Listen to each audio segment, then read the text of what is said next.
Bonjour tout le monde, j'espère que vous allez bien. Bonjour Alia, ça va? Bonjour, très bien et vous? Oui, très bien. Donc aujourd'hui, je suis avec Alia, 14 ans, qui est entrepreneuse. Donc je tiens à commencer par dire bravo, parce qu'à 14 ans, déjà entrepreneuse, c'est génial. Et tu vas nous raconter un peu ton histoire, ton projet. Et du coup, est-ce que tu peux commencer par te présenter, s'il te plaît? Oui, bien sûr. Alors, je m'appelle Alia, j'ai 14 ans.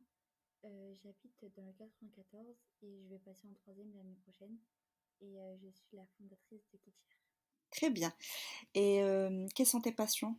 Moi, je suis passionnée par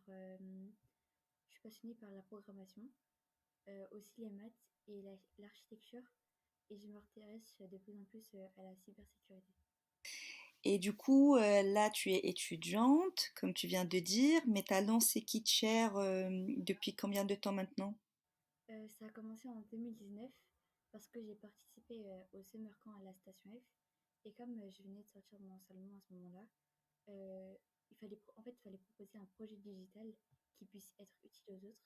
Et moi, comme je venais de sortir de mon enseignement, j'ai pensé à une application contre le harcèlement, mais j'avais pas encore d'idée. Et pendant une semaine, on a développé le concept de l'application. Et depuis 2019, je continue le projet. Cool. Et du coup, enfin, c'était par rapport à ce programme-là, mais pourquoi tu as décidé de lancer en fait une application qui lutte contre le harcèlement scolaire?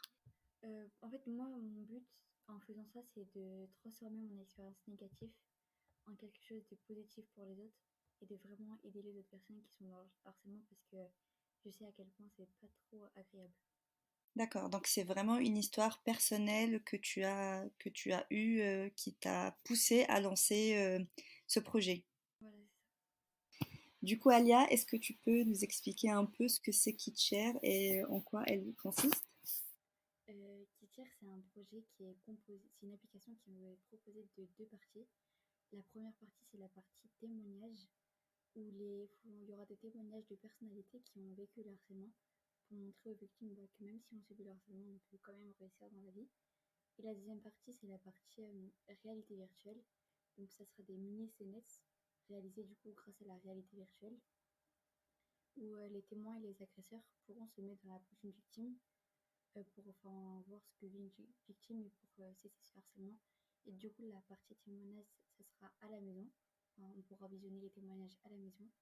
Et la deuxième partie, réalité virtuelle, ça sera pratiqué à l'école. Et aussi, il y aura une partie géolocalisation. Donc, quand on assiste à une scène de harcèlement scolaire, et ben, on peut réagir. Et en réagissant, on prend un selfie comme quoi on avait réagi. Et après, on reçoit un profil de Super Nana. Donc, pour montrer qu'on a fait une bonne action. Et pour féliciter enfin, la personne qui a remporté ses prix. D'accord, ok, très bien.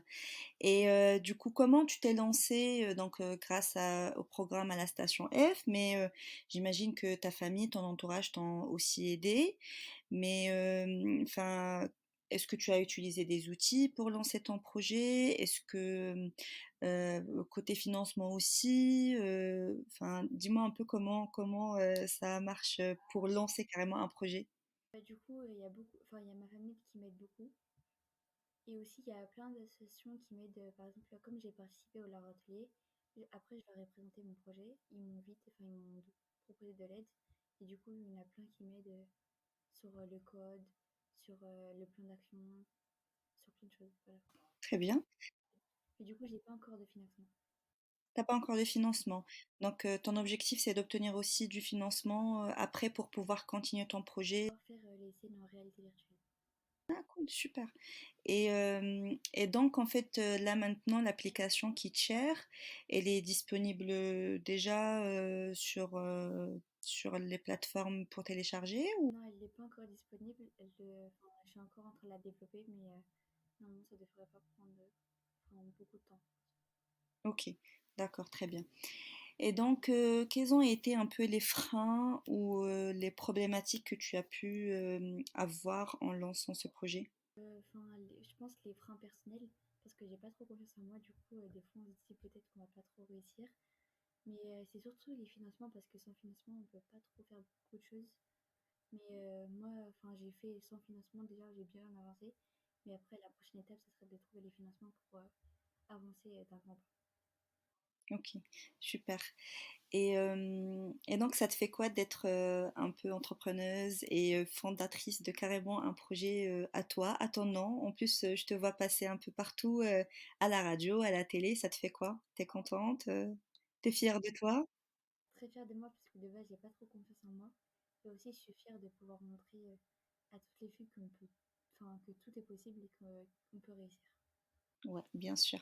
Donc, si tu as un mot à dire on va dire, bah, les jeunes qui veulent se lancer, qui ont des idées mais ne savent pas comment s'y prendre ou quoi faire, tu dis quoi à ces jeunes-là? Oser demander de l'aide.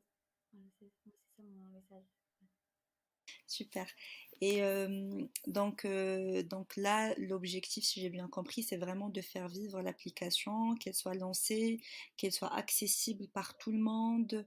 Et du coup, c'est quoi une journée enfin, dans la vie d'Alia, à part bien sûr aller à l'école, parce que quand même, ça reste obligatoire, on va dire. Mais c'est quoi du coup, quelle action tu prends? Tu mets en place pour pouvoir arriver à ton but qui est que ce soit l'application, enfin, la télécharger pour pouvoir aider les gens à l'école. Euh, j'ai beaucoup d'ateliers sur le développement, enfin, le code de l'application avec une association qui s'appelle la Relève du Futur. Et il y a aussi ma mère qui m'aide beaucoup parce que, enfin, elle s'y connaît un peu. Elle m'aide vraiment beaucoup sur le développement, le plan d'action et tout. Ça m'aide beaucoup, enfin, elle m'aide beaucoup sur ça. D'accord. Et tu arrives quand même à gérer entre tes cours aussi le côté étudiant qui est important et le côté entrepreneuriat. C'est ça. Qu'est-ce que tu as préféré dans cette aventure? Ce que j'ai aimé, enfin, c'est, je pense, le commencement. C'est la première semaine, enfin, la semaine que j'ai fait aussi marquant. Parce que enfin, c'est là où j'ai trouvé l'idée. Et ça m'a vraiment, cette idée m'a beaucoup apporté. Donc, dans la continuité, c'est vraiment continuer ce projet pour que ça soit à grande échelle, que ça soit à une échelle nationale, internationale, pourquoi pas. Oui, c'est ça. Très bien. Bah, en tout cas, je te remercie beaucoup pour d'avoir pris le temps de nous partager ton expérience et ton histoire et ton projet.